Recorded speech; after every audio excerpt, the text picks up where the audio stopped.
He's faithful. He is our teacher. He's dependable. He's able. He's mighty. He's redeemer. He's all of these things. And so we see all this, and he's like, I want you to have perspective, and perspective starts with like lifting your eyes up and focusing on who I am and getting who I am.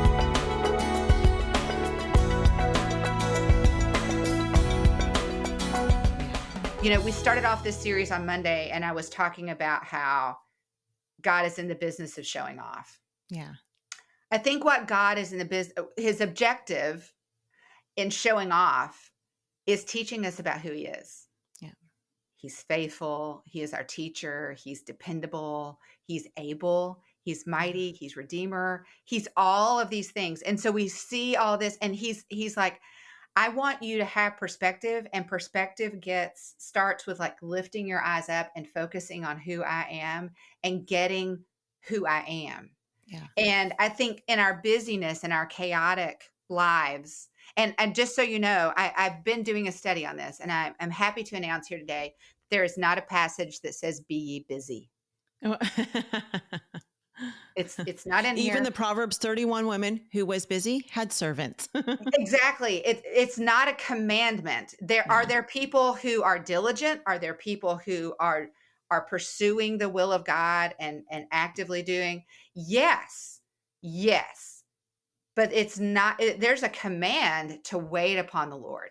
Mm-hmm. There's a command to rest in the Lord. There's not a command to be busy. Yeah.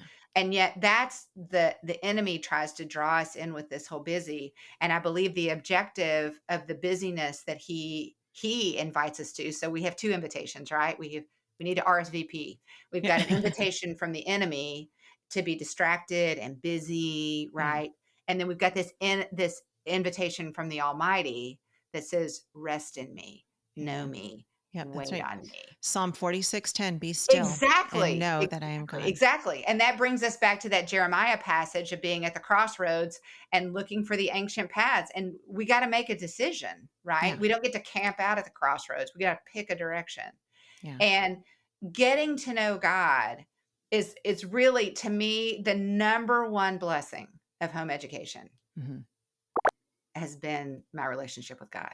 Amen. The ways that I've gotten to know him, the promises that I knew, that I'd read, that I had learned about, that I'd been taught, right, about who God was, blah, blah, blah, blah, blah. And then I home educate, and I'm like, my goodness, he really is faithful. He really is good. He really is able. He really is, that's different. That's totally different.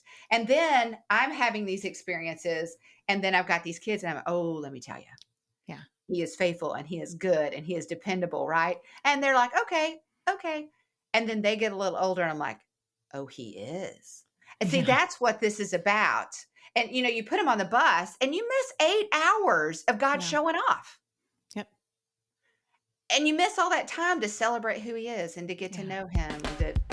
Homeschool Insights is sponsored by CTC Math. If you're looking for a great online math program, visit ctcmath.com and try it for free.